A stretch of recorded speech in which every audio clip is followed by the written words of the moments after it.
And then I'm waiting. I have no idea how long it takes before it starts recording, but usually when I'm talking. Here we go. I believe we are starting. Okay, great. Hey guys, it's Elizabeth with Willow Tarot. For those of you joining on YouTube, thank you. I am not able to see your comments, but I'm so grateful you're here. All right, so we're starting with our group read, and we are going to kick things off as we normally do because I'm obsessed with this entire series. Seasons of the Witch, and we are sitting in the Beltane, the pagan holiday of Beltane. My camera has a mind of its own. I am going to go ahead and why aren't those lights? Yeah. I'm going to go ahead and say that we do have some entity sitting over there consistently that's getting the camera's attention. We just haven't named it yet. All right, so Seasons of the Witch, Beltane Oracle, because we're sitting in Beltane and we're going to be looking at Litha around the 20th of June. That's going to be our next step. So if you're like, oh, I love that deck, I want to go get it. Well, you could get it, absolutely. If you're also going, God, I'm so broke, maybe just think of getting Litha, the next holiday we're going into, or not getting one at all because you're broke. 6 Pentacles. Okay, here we go. That's not for me to tell you. All right, let's see what we pull. Oh, this is Lorraine Anderson, Juliet Diaz, and this is illustrated by Giada Rose. Love this deck. And I only read with the deck during the holiday. And there's 8 of these sabbats during the entire year. So I've only read with this. I got them last year. So last year for the season. And then now this year for the season. So I haven't even seen every card in the deck, and I've had the deck for a couple of years. It's very exciting. No, I've only had it for a year. It's just that it's been 2 cycles.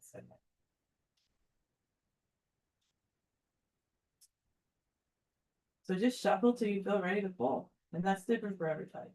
I wait till I have a physical sensation come up in my hands, which was a constant companion in my early days of reading. Now, not so much. So I don't rely on it as heavily. I do not read jumpers, so I'm going to stick that sucker back in there. It's oak. That's the name of my dog. All right, let's see what we got. Watch it be oak. Not quite there. All right, well, I'm going to get my left hand, so we'll go with that. We have Vision. Have I pulled this? I think so. Yeah, I pulled this one, but I don't think this season. Vision is card 43. A habit of mine is to add the numbers. So 4 plus 3 is 7, and I associate that with the major arcana of tarot, key 7. It's called, you can say key or card, they're interchangeable. Key is a reference to the word arcana, meaning secret. This is the key to unlock the secret. The card is the key to unlock the secret. Key 7, card 7. Key 7 in the major arcana is the Chariot. So Chariot energy is offering itself as we read this card that carries its own meaning. Chariot energy can be viewed in a lot of different ways. Movement, momentum is a common association, but there's also the idea of pace. At what rate do you move? And in what direction? Because reverse is a direction. All right, let's go ahead and see what we got. Oh, I'll show you the card real quick. Highly, highly, highly recommend the entire series. They do not have the same illustrator throughout. So if you fall in love with the artwork, I highly suggest taking a look. And this is any deck at the illustrator. I bought decks just because of the illustrator. Getting over a head cold. Thank you for your patience.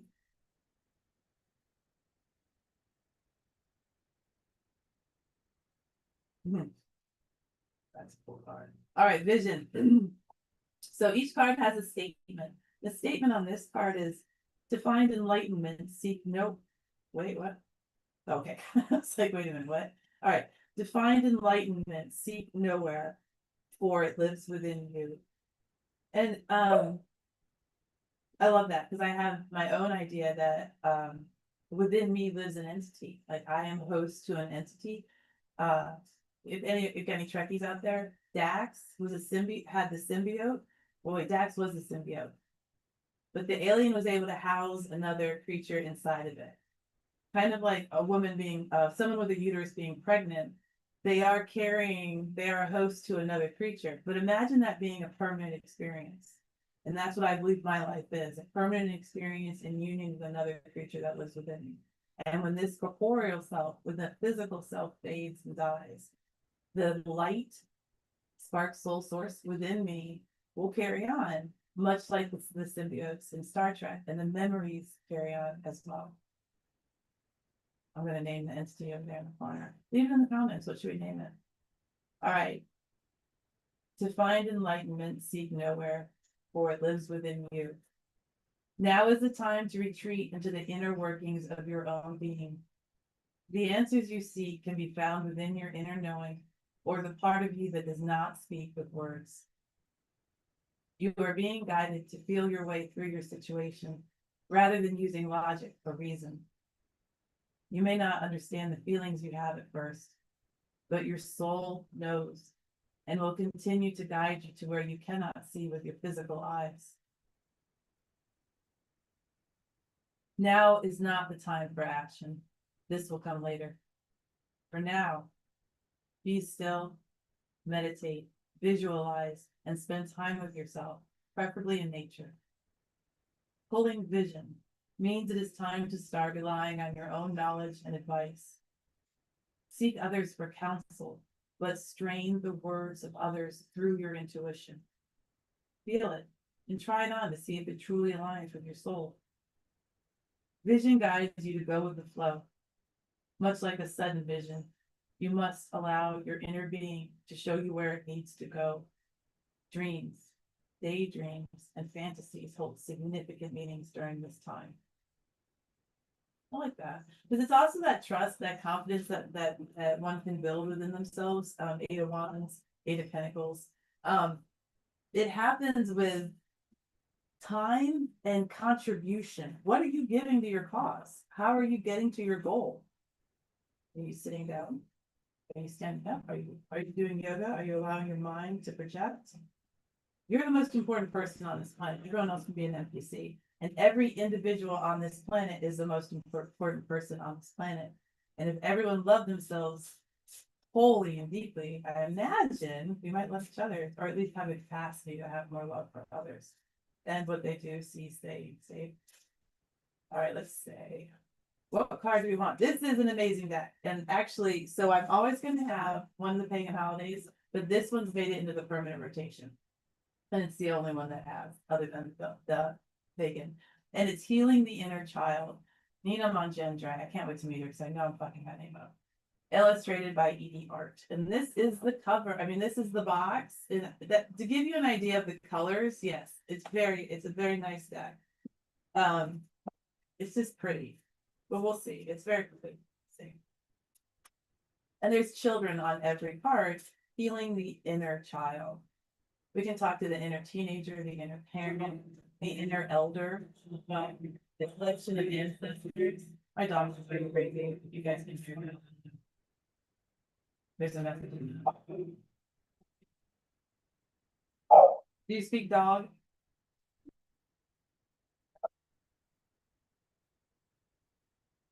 So every dog can speak to every other dog. Is that right?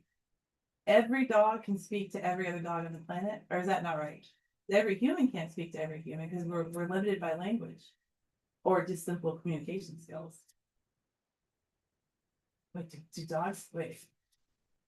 I don't know, do they have accents? I'm gonna Google that. All right, let's see what that has to do with this card, if anything.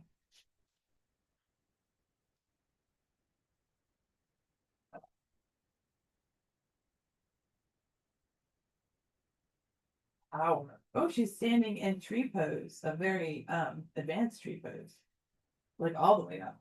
And her other yuckies, but it's kind of gross. Her other leg turned into like a tree trunk, and its toes turned into roots and it went into the soil. I get it, it's supposed to be beautiful. It's kind of freaking me out. So we have 24, 2 + 4 is 6 in the major arcana. Key 6 is the lovers. So this would be union with self or other, and we have power. And then there's a ring of people at her feet, and light emitting from her fingertips. Standing in front of an upright triangle.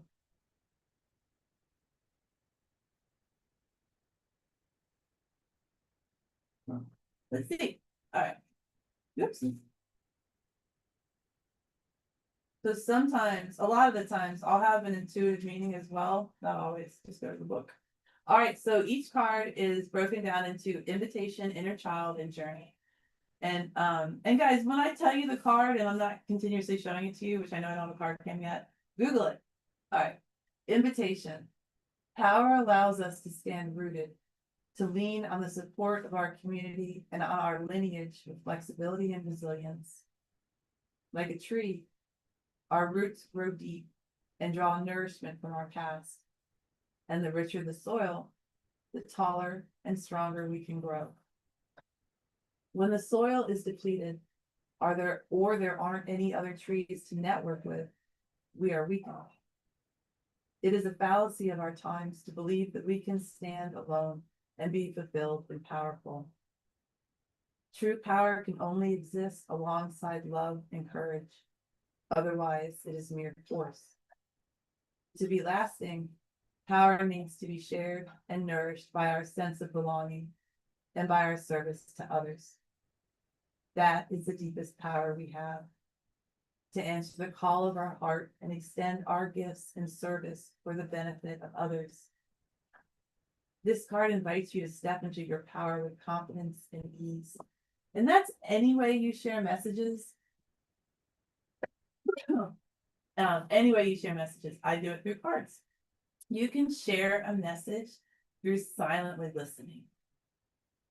You can share a message through what's printed on your t-shirt or the bumper sticker on your car.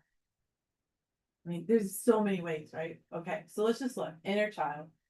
As a child, did you have a sense of the power of adults around you being used with wisdom and kindness? Or did they implement discipline with force?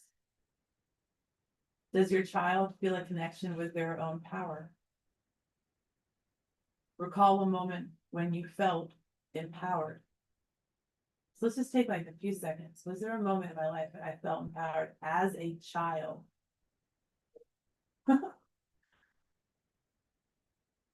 Maybe when I was riding my horse. I'll say that. So now it says, say to your inner child, remember that moment, say to your inner child, nobody can take our power away. Nobody can take our power away. It is our birthright. Oh, I remember me back then. It wasn't as easy as I'm seeing it, but I feel good telling her that now.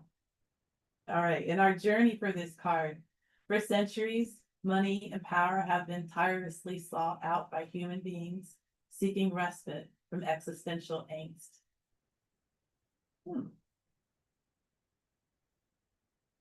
I hadn't thought of it like that. Let's read that again. For centuries, money and power have been tirelessly sought out by human beings seeking respite from existential angst. Existential angst. Money can't buy happiness. And they're seeking that it does. Yet, this search is fruitless unless what is sought is connected with empowering others as well as ourselves. Blessed. Ooh. So the billionaires of today are outside of being financially sound or fucked karmically. So let's read that part one more time. Yet, this search is fruitless unless what is sought is connected with empowering others as well as ourselves. Totally see this. We stand rooted, reaching towards the heavens as beings that act as a bridge between matter and spirit. We belong to both realms, and therefore true power is experienced by meeting our physical, mental, emotional, and spiritual needs with the goal of being of service to others. Close your eyes and sense where this longing for power lives within you. Where do you notice it in your body? Or what does it feel like? I feel it. It feels like a ball. It always seems to feel like this little hard ball. Okay. And it's in my stomach. Okay. If you had all the power in the world, what would you do? Sit with this exploration without judgment. How would you use your power? Would you help others? Why or why not? If your imagination caused you to selfishly use power, do not judge. be with the experience, and notice what need is being met.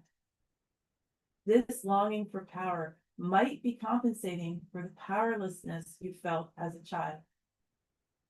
Now is the time to explore your relationship with power. Ooh, I like that. I love this deck. That's why it's in permanent rotation.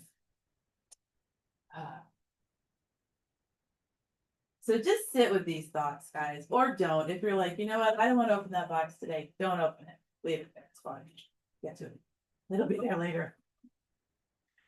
I am looking at getting, I just heard of a new deck and it's called the Blind Spot Oracle, and I am getting it. It's the reads are they don't play around. Why is everything, is this sticky too? No, okay. It's just gravity. All right. So this is I read tarot and oracle and elder. Who's that brings? Head cold. Okay, hold on. And the elixir of life, chocolate milk. The elixir of power. We were just talking about power. Okay, so these are elder Futhark runes. And this particular deck is called Yggdrasil. I wonder where they got that one from. Norse divination card. I'm not even going to attempt to pronounce these. All right, I'm going to attempt it. Hawker Haldorsson with G. Hawks. Dot here. Don't. Yep. Okay, that's good. That's who wrote it. And it's a father and daughter, actually. Did read that in the guidebook. Okay, so let's see what rune we pull. This is a little different. This isn't just the runes, because there's 24 in the Elder Futhark. And there's only 16 in the Elder Futhark. It's too many. But we might be ending early. This might be the last card if I start coughing. I'm gonna mute really fast, guys, so I can pop up 3 lines.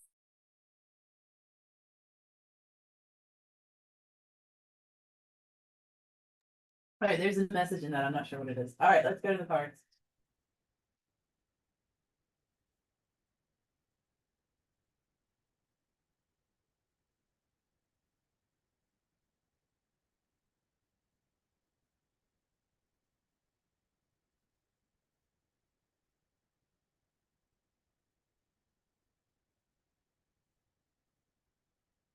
We have not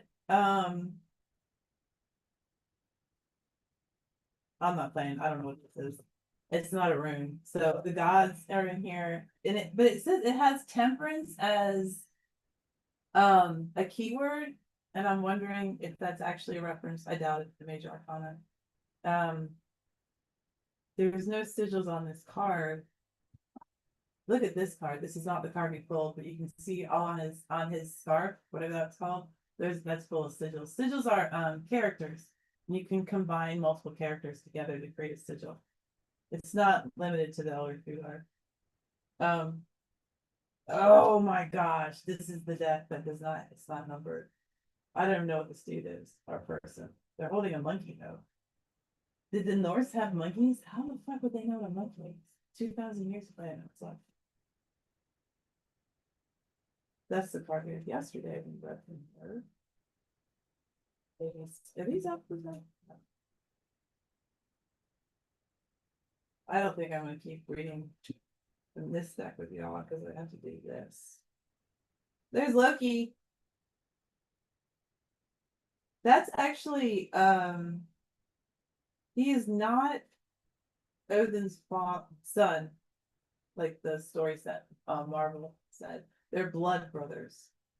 So they fought together, you know. I don't remember the whole thing. I think Loki saved his life. No, no.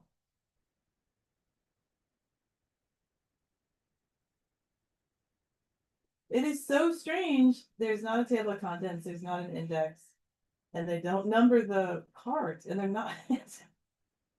Holy, there's Gandalf. I'm going to keep saying that. I had no idea Gandalf, that Tolkien got Gandalf from the Norse. That's so fun.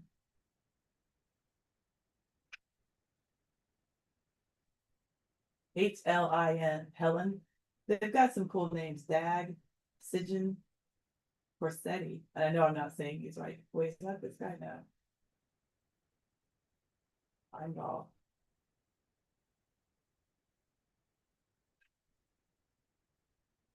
Why did we do this? Scotty, I know that one. Nipple. Isn't that one of the worlds? There, found him! Yeah. All right, let's do this. Oh, shit. I don't know how to say this. All right. Foreign Yoter. All right, it's a dead language. Pretty much. All right, foreign Yoter. The closest we have is modern day Icelandic. Foreign Yoter is the forefather of a lineage of giants that were friendly to the Aesir. And he is king of Niflheimer. That's what I was thinking of. So the gods, the giants, and the humans bred. Less god human, but definitely giants. They were in everybody's business. They're having babies everywhere. All right. He commands some of the forces of nature, particularly in relations to water, wind, fire, and ice. Water, wind, fire, and ice. Ice was that much a part of the Norse society, like the forever winter, that it's actually something that you're in control of. Not just water, like water will cover every aspect of water, whatever state it's in. No, we're saying ice, because that's a big thing here. We got chunks of it everywhere. All right, I can go there. Those elements are his sons, aptly named Kari for wind, Logi for flame, Blair, sea, and Frosti for ice. Kari is grandfather to Snare, snow, and his three daughters bear three different names for snow. Yol, Drifa, and Bone. I don't know. Okay, I'm trying to remember a little bit I know. Bornjökur has a snow falcon in his service who brings him news, and he also consults a talking head, much like Odin. Bornjökur can be seen as a source for nature's forces. The card indicates self-control, wisdom, and a broad vision and mindset. This card indicates willpower, emotional sobriety, and rationality and sensitive response. Bornjökur, like anything ancient, will never be rushed. He represents understanding of the value of allowing some time to pass before making decisions or reacting in any given situation. Bornjökur's ancient influence slows the seeker down and directs them to react slowly to new situations or provocations. If any of his children or grandchildren accompanies him in the spread, they reinforce him. However, Kari and Logi in particular will indicate to the seeker that temperance is needed in a situation at hand. Wow. I could probably just learn this deck and never read with another deck. This is intensely detailed for the amount of cards they have and the characters in the book, the things in the book. So he talks to a head that looks like a monkey. But this isn't going to give all the details. So Bornjökur, you might want to check that out. All right. That's the hard. I have 3 different Norse rune decks, and if you're gonna learn, I think they're all good, but some are a little bit different. I just switched it out for this one the last time we read together. But there is runes for contemporary life. I can't think offhand who created that. There is that one. Is contemporary as in today. They updated, because you have to bring the meaning forward yourself. Like ride though is wagon. The hell does that mean today? I've got a car on the driveway. Well, think about it. What does it mean? Make that make sense. Dang it. All right. What time is it? Okay. So we'll go like 45 minutes and I try to keep it under an hour. So if you are sitting with me in my meetup room, you have time to get somewhere else. Okay. The wild and sacred feminine deck. And the idea of the oracle pulls that I have on these days, it's not that I'm supposed to be finding a theme or spoon feeding you information. You find it. How does it work for you? Did you come in with a question or overbearing thought? What's up in there? Maybe that's what you're trying to satisfy. Maybe it's not. You find the connection. And there doesn't need to be a connection. You being here is maybe that's it. Maybe that's just what it needed. It's just you coming here. Don't worry about it. It doesn't have to be a higher meaning ever. Okay. What's a lower meaning? What does that Go subtraining on this one. Climb into your mind. How long are you willing to stay?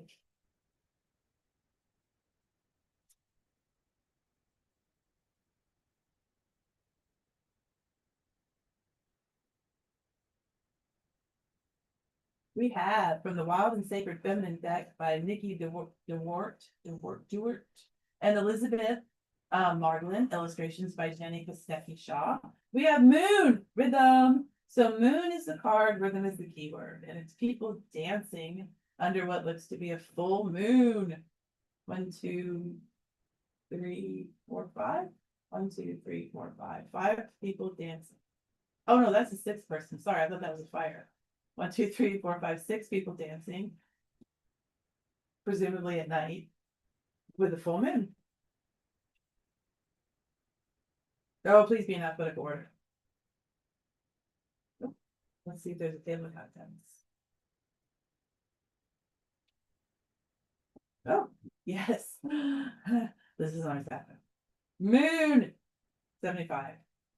Page 75, not card 75. It's card, oh, there are no numbers. All right, so there's no numbers. The glasses are about to fall onto my nose. Moon. Shadow is chaos. So you can read a card in a shadow state or a reverse state. It's up to you. You don't have to. I read cards and I understand, I intuit the reverse meaning, even though the card is physically always in the upright. And there's a practical reason for this. For me, do what works for you, dude. But like, I can see the artwork better, and I can understand reading the card much better when it's upright. If it's upside down, it's like, is the card worth turning upside down? Fuck yeah, it's turning upside down right now. Oh, look at that! I missed that. I did actually. What are those shadows doing? Oh shit. So yeah, I would turn the card sideways too. What are their shadows doing? I just moonlight cast the shadow. Shadow work in the moonlight. Oh, I'm feeling a new meetup group coming up. A meetup event, shadow work in moonlight. Okay, well, let's just go to the book. All right, so the shadow of this card, the reverse meaning is chaos. The upright meaning is rhythm. You can ignore the book and just do what you want. I mean this, if you're getting an intuitive hit, go with it. This is a suggestion. Okay, so it begins with a quote by John Muir. Nature is ever at work, creating and destroying, keeping everything whirling and flowing, allowing no rest but in rhythmical motion, chasing everything in endless song out of one beautiful form into another. Yeah, it's like the mycelial network. The idea that everything is connected. It is, son, please. This is true. This is a real thing, the mycelial network. It exists right here in our world. And it's a way that there's a sense of connection amongst living things, except humans have managed to totally extract themselves from this. But listen to this quote again and think about the idea that on our planet, in our reality, not a work of fiction, is a network so advanced and compromising much of what is living in this world. And they are in connection. Nature is ever at work, creating and destroying, keeping everything whirling and flowing, allowing no rest, but in rhythmical motion, chasing everything in endless song out of one beautiful form into another. I mean, every culture is going to have their viewpoint on how to bring closure after death. And the Western culture is pretty much give that job to somebody else. I don't want to deal with the shit. But chasing everything in endless song out of one beautiful form into another. There is nothing detestable about life. Therefore, death is a welcome experience. I'm not saying like, oh, let's go die. But when someone dies, do not detest the body that they once inhabited. Just simply respect that they were here. And I honestly think that our culture has got some seriously fucked up on the whole death and dying. It's like disgusting. Okay, anyway, let's see what the card says. So Moon, ever changing, but ever present, devotes herself to guiding the fluctuating moods and feelings of the feminine. In her soft gaze, moon holds the sustaining rhythm of nature, a resounding energy by which you can swirl and sway without losing the beat. She invites you to join her sometimes ecstatic, sometimes cathartic dance, keeping time by her phases, along with the tides and cycles of life.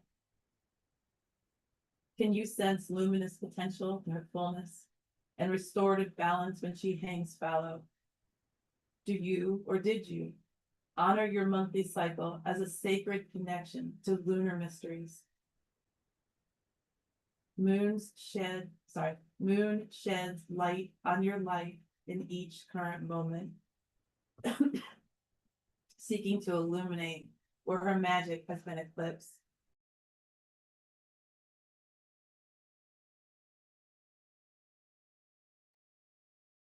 Rekindle your lunar nature by drawing down the moon. Inspired by this Wiccan rite, stand beneath her full orb with your arms out overhead in a Y-shaped chalice position. So you're forming like a container under moonlight. So wear loose clothes. Okay. As moon's reflective wisdom streams into your being, become moonstruck. And it's a good movie to share. Welcome midnight prowls or howl during the sleeplessness of her full glow. Let yourself turn inward on her dark nights. To live estranged from the full of lunar influence breeds discord. When you instead attend to moon's rhythmic waxing and waning, you demonstrate your readiness for synchronicity with the cosmos.